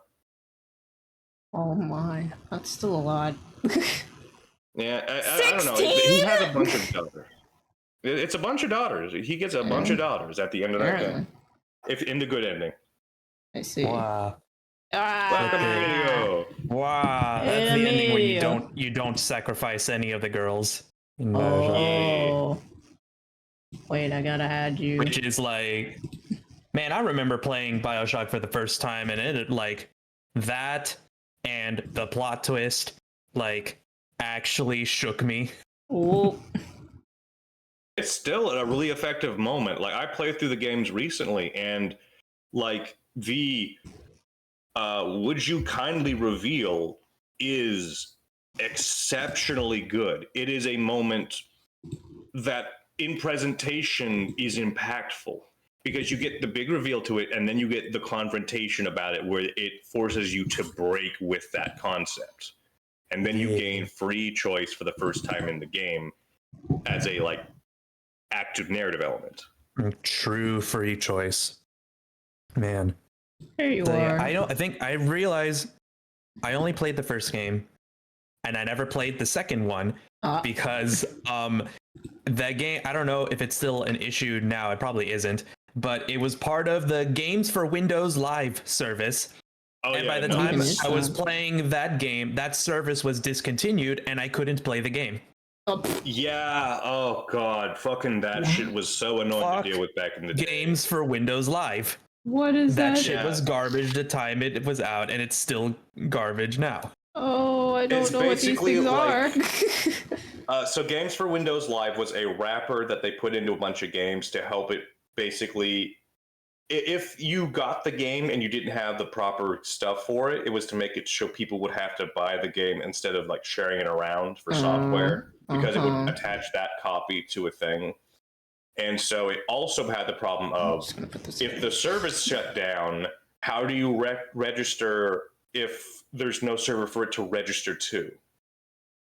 Yeah, which some games have that issue, and you literally have to, and if it hasn't been updated to not have that check, you have to go into the game files to manually delete the check to connect to Games for Windows Live servers. God. Yeah, it's super annoying. Because like, it wasn't really integrated into the games. It wasn't just that game. It also used to be one of the Fallout games had that problem too for years. Oh god. Yeah. Until like a decade later, they finally update the game to get rid of that check. Yeah, Fallout 3 had that really bad, and it was 3. That's right. Oh my god. Yeah, it was bad. But also, a man chooses, a Ferengi sells. Oh, that's fucking great. Yeah. It's Star Trek shit. It's Star Trek shit. I should play it again. Should I play the originals or like the remasters? Because I'm pretty sure I have both. If you own them, they gave you the remasters for free. I played the remaster recently. It was great. I'd highly recommend you play 2. 2 is amazing. Yeah. It's really fun and the story's good. And again, the whole like you're a big daddy and you have a little sister that grew up story is really nice. It's really interesting and fun. And I have literally played through that game more than the first one because I've only played through the first game a handful of times, whereas I played the shit out of Bioshock 2 when I was growing up. That game was awesome. Nice. Yeah, if anything, I should just play Bioshock again because like I want to experience that world again. It's good. It's good. That's why I played it recently. Probably want some enhancements for it to do. Let's see. I mean, that's what the remasters are. That's just optimization and some graphic stuff. True. Well, the remasters came out in 2016, so yeah, they still look good. It's good art direction. At least so, yeah. Yeah. There we go. That's better. All right. I think I'm done here. Let's go. I'm just gonna add the text and then I'm gonna go because I'm getting sleepy. I've been like going. Sleeper. I've been going since like 10 a.m. Oh, you're just doing this all day? No, like just like doing stuff. So like I got up at like 10, and then I went for a walk. I did some work. I did some editing for a while, and then I went to work, and then I am here. Man, that's going for walks. Though. That is good. I'm going for walks. I remember that. Oh, I feel that. I'm trying to do better. That's good, homie. I'm glad, and that's that is really good. Nice. Yeah. Yay.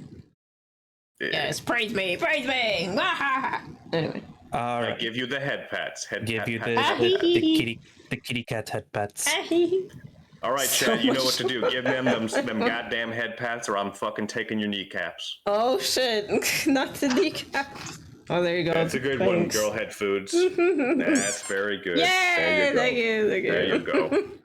There you go, Chad. I'm lowering my shotgun. My shotgun. Who threw something at that? What's going on here? And you should definitely upload this as a VOD just so people could hear random talking of us. Oh yeah, this is definitely going on the Twitch VOD channel. You guys should follow that because all of my VODs are there. Yes. You can watch. I'm actually in the process. Watch Cat be gay on demand. Yeah, there you go. I'm in the process of updating it because it's been a little while since I put up the VODs. So hey, thank you, and thank you for the hydrate. I've been drinking my juice. A VOD channel myself as well because I have all of the VODs for a while. I think there's one or two that I don't have. But yeah, because I have them all like saved on my normal ass YouTube. I just don't have them up for anyone to see. Real. I still have a lot of my old Twitch VODs that I have like recorded somewhere in my backup hard drive. Real. Yeah, they're just kind of been sitting there and I'm running out of space on my hard drive, so I gotta put it on somewhere so that I can delete them and keep making more recordings. Yeah, I've been looking back into them and be like, I don't think I want these anymore. Exactly. Pop them up on a storage channel. That's the best way to do it. Where's that? If there was stuff that I wish I still had as a young kid, I wish I still had the videos I made for when I ran a YouTube channel when I was like 12 or 13. Where I just played Mario 64 and did Mario 64 bloopers while having a camcorder pointed directly at the TV. Oh my gosh. Slay. Using like a that was free the style at the time. That was using like a free until I found out about emulators, and then I use for like screen recording using the free version of Fraps. If anyone remembers Fraps, what the hell is that? And the free version could only record up to 30 seconds. Oh. So I just strung up the 30-second recordings together. The classic. This was before OBS, or at least before I knew OBS existed. Real. Real Oh, shit. 'Cause no. no way am I They're on asking the my wrong parents side. money to pay for like what, a $20 license, I guess Mhm. it was.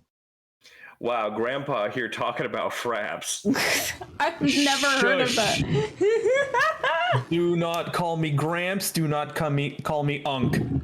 What's wrong? Oh, Grandpand. Grand Panda. Wow. Wait, no, this isn't what I was gonna say. This is And I've been thinking about doing like a huge redesign of my persona, but at the That's same real. time, I have no idea what I want. I feel that. Like, what kind Go of want to edgy do or another? super anime with it. That's what I say. Just go in one direction and see what comes from it. I've thought about going with like crazy colors. Yeah, go for it. Like, That's fun. colors that can gel well instead of just being a sparkle panda. You know? Just find a palette you like and go from there. Go slutty, why not? Yes. Goes, yo, for real. You know how like the comparison of like drawing eyelids where it's like no shading is like normal, but then if you make them look glossy, it's like, okay, they're a whore. Yeah. Yeah. Just do that. Oh, man. Wait. Actually, I think one artist I follow does that a lot. They make cool stickers too. Nice. I don't know. This think is I got it. interesting. Probably. Yeah. This is very Probably, stupid. maybe. This is very, very dumb. This is my freaking vision that I had earlier today.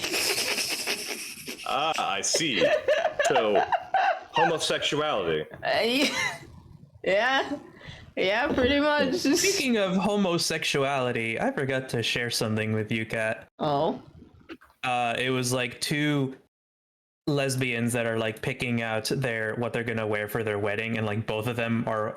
There's one where they're like both of them are wearing the bride's dress, and they're like, wait a minute, one of us has to be the butch. Yeah. And then next day they both wearing like suits, and I'm like, God damn it. I have seen so many ships with that just redrawn. It's so great. I love it so much. It's Oh it's my I God. saw was cute. of Tangle and Whisper, I think. Yeah. I've seen Tangle and Whisper. I've love- seen Caitlyn and Vi. I've seen fucking I saw one Man. recently. It was like female Batman and Catwoman. I think. Oh, Nice. Rule is 63 it? Batman. Yes. Where is it? I love it so much. My phone is about to die. I'm at 1%. All right, I gotta stop. Oh my God. The stream's gone too long. It's gone the bitch is too too far. long. It's gone too far. I need to move these and then I'll be done. This, The rambling too strong. I think. My Rambly. too flaccid. Not rambly. No. Oh, we're gonna fuck that panda. Nah. What? He's a raccoon.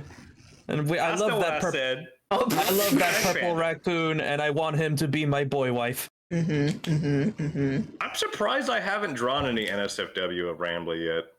And a fat There's- ass. I remember you saying that you many were going draw to. him with a fat ass. I need to. I've been reminded of him recently, and I'm like, I He's need to like- draw his fat ass. He is like He's- the best part of Indigo Park, hands No, you down. know, that's why most people fucking like know about it, is because Rambly is such like he's such a fun, interesting character because he breached out of just the mascot horror genre into the wider sphere because people liked his fucking fat ass face. His fucking character. But like, he's the only reason I kept playing because without him, the game is so mid. Screaming. So mid as fuck. It's pretty standard mascot horror genre. It's It fine. sure is. It sure is Wait. fine. But I believed in it so much that I backed the Kickstarter for Nice. the chapter 2. Nice. I did not have money at the time, but I'm glad it did well. Yeah, I believe Let me early, do that. like Yeah. buying. It was just to get to like chapter 2 early, but I think it was only like $5. I think Yeah. It's something like that. pretty. It was pretty cheap, but like, yeah, no, I get it. I also have other games that I've backed waiting. Like I'm still waiting for Mina the Hollower.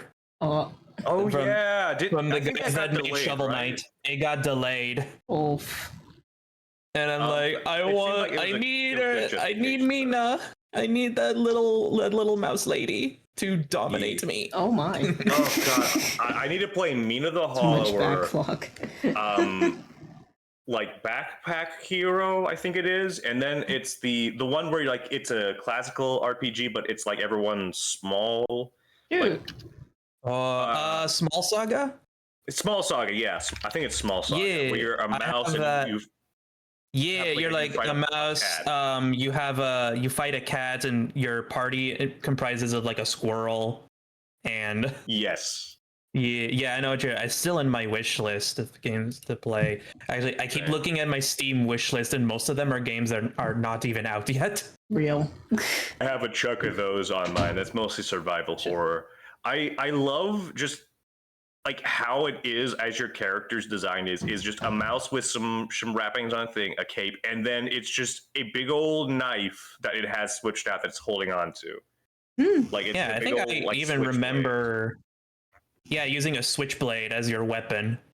I think I remember seeing like dev updates for that game like posted on Reddit and Nice. would go Same. viral on Reddit.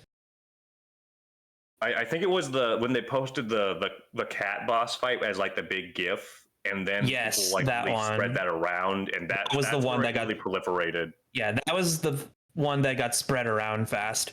Oh. Yeah. Because everyone loves that idea of just being this small creature living. You're so tiny in a big world.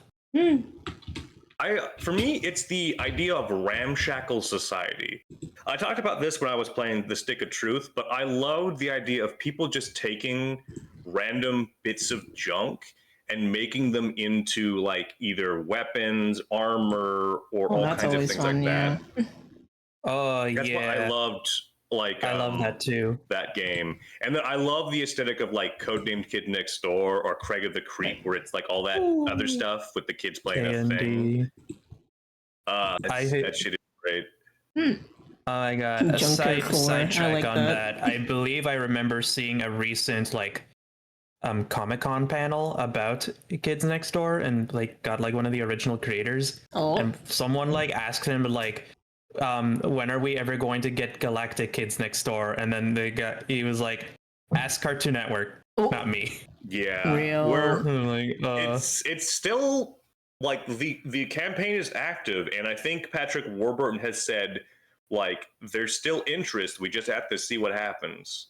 It's just like they don't know if they want to greenlit it or not, so we just have to make sure they show them. Because in the era we are now, like revivals and shit are a thing. You could see a mini series or at least a movie that they could do. I imagine a Something, movie would be yeah. really good. a Yeah, that'd be movie would fun. be interesting. I'm done. It's just hard to get fucking Cartoon Network / Warner Brothers to really do anything with animation and be respectful. Yeah. Unlike, say, Fuck. Sony for some fucking Yeah. reason. Fuck David Zaslav. Yeah. I know he's probably not directly involved with that, but still, fuck him. Yeah. Oh no, he is directly responsible for so many fucking I mean, he's stupid directly decisions. responsible for getting rid of a lot of animation on HBO Max. Yeah, he's a Mhm. greedy People fucking piece now- of shit. Yeah, you Yeah. think he is a greedy piece of shit that thinks that animation is lesser. Yep, It's and he can paid. write it It's all off paid. for taxable things, thus making it completely impossible for it to ever be put out into the world again. Because, of course, that makes fucking sense that if, say, you write off a property or a franchise or a media group, it can never be re-released instead of it going instantly into the goddamn public domain because it's now owned by the goddamn government and not the fucking corporation. Because, oh yay, that makes total sense, and is an easy justification for companies to just write off all kinds of fiction instead of just saying, oh, hey, we made this thing. It's terrible. We're going to use it to justify making money instead because we can get that money back more than we could have made through fucking tax write-offs. Because fuck capitalism. Indeed. Y'all heard me do this stance of talking, you know. Indeed. Yeah. All I say is like, you know, rest in peace, Coyote versus Acme. Yeah. For now, because For now. Maybe or they'll now come because I back. could have sworn I remember hearing something about bringing it back from the dead, but I think so. no promises. It's in a limbo situation because Ketchup Entertainment put out The Day the Earth Blew Up, did really well. Oh yeah. And so I think I still need to watch that. it's trying to fight with fucking Warner Brothers to potentially release it. It's limbo. It's fucking weird, and I'd have animation to look back limbo, development It's an hell, animation purgatory. development hell. Yeah. But Oh no, it's fucking done. It's It's done. Legal limbo. That's Yeah, it's in insane. legal limbo. Oh my god. Oops, that's not Yeah, what I meant the to do. movie is 110% done. There is nothing else left to be done. That's It is just insane. stuck in release limbo because fucking Warner Brothers wanted to use it to write off a bunch of stuff to make money Do a through bunch of tax tax write-offs. What the fuck? write-offs. Why make an entire movie? It's already done and then not release it. That's so stupid. Like That's you already capitalism, spent the baby. money. You already spent the money on the movie to have it made. It's done. Just release it. Well, What part the of it also is that it was a project of the previous guard. David Zaslav doesn't give an ounce of shit about what anything the previous guard did. Oh It is, my hey, God. fuck you, I'm going to piss on everything, and reality TV, motherfucker. I hate reality TV. My God. I'm full of anger at capitalism. Full of rage Real. and sweet tea right now. Real. For me, it's Dr. Pepper and piss. Dr. Mine Pepper and is piss. Yeah, Cran as tropical piss goat, I am on juice. Phil. Okay, now I'm done. I'm done. Dr. Pisser. Dr. Piss. Are we truly ever done? Are Okay. we? That's the real Oh my question. God. But I'm done with this drawing and I need to go to sleep. It's bitchin'. It's very bitchin'. It is the You know what? bedtime. This is actually a pretty good, long enough stream. 2 hours, 11 minutes. Pretty good. Pretty good. Thanks, guys, Yeah. for joining me and yapping. I loved it. You know what I mean? We love Yes, the this yapping. motherfucker. It was very serving nice. up a hot piping yappuccino. This delicious, yummy. I didn't even get to the truly yappable part about the recent vampire fucking video game drummer. Ooh. Oh my god, that We'll save it for Vampire the next Masquerade time. 2. Oh no, I'm talking about Legacy of Kain, but that's another thing. other one. I The had to other do- one. Vampire the Masquerade is a whole other thing. Yeah, that's the thespian vampires, not the time traveling vampires. Oh my. Gotcha. God, are you fucking kidding me? Alright, wait, let me. Oh, wait. You guys are not here. You guys are not. Yes, you are here. What the fuck was I doing then? I'm here, bitch. What was I doing this No, entire I'm time? not here. I'm not real. I don't know. Theater Kid vampires, not the Tumblr vampires. Yeah, Alright, that's a there you wholly go. different type of vampires as well. Tumblr Yes. vampires are very different from Theater Kid vampires, which are very different Real. from old lesbian vampire kids, Mhm. from the people who want to go around stabbing people in the neck vampire kids. Oh my. You do not confuse the vamps and the goths, all right? Well, common origin. Sure. Oh my goodness. And on that I know, note, South Park joke. South Park joke, yeah. I I know, Oh, and then I don't me know and my them. fucking knowledge of bullshit. You're good. On that note, we end here. Thank you, friends. And thank you, chat, Jabooters, Grilled Head. Appreciate you guys being here. I am so sleepy. I didn't realize how sleepy I was until I stopped drawing. Bitch, drink some caffeine. I don't put your have pen down and caffeine you does just- nothing for me. It just makes me more tired and makes my heart fast. Time to Bitch, drink drink- battery acid. Oh, time to fuck. drink Monster. Also Monster battery acid. sucks. God, fucking monster's more, disgusting. more like I actually don't. If I drink Monster, it's never like the original, like Oh, basic flavor because it it's a different sucks. one. For I've never me, it's actually any had energy Monster. drink, all that shit Only had Red tastes Bull. So terrible. And I say this as a person who mainlines Coke. It's fucking disgusting to me. I do not like energy drinks. Monster Mango. Oh, I've only had Red Bull, and that tasted like candy and made my stomach hurt. So I can't. I can't drink. Yeah, Red Bull's awful. Fruit punch. Well, I'll figure that out another time. Good night, everybody. Maybe we'll do a monster tasting stream. But night, A everybody. monster Who's Good buying all that night. monster? We'll see. Oh my Chat God. probably. Chat, donate. We can. No, let me stop. We'll talk about it later because we could do other better tasting things. Yeah, they'll definitely do that. Mom, drink. a drink. Hey, yo. The drink. All right. Oh, no, I'm just thinking. Oh, no, I just thought of a freaking TikTok. Okay, let me get out of here. Bye, everybody. Okay, goodbye. Bye.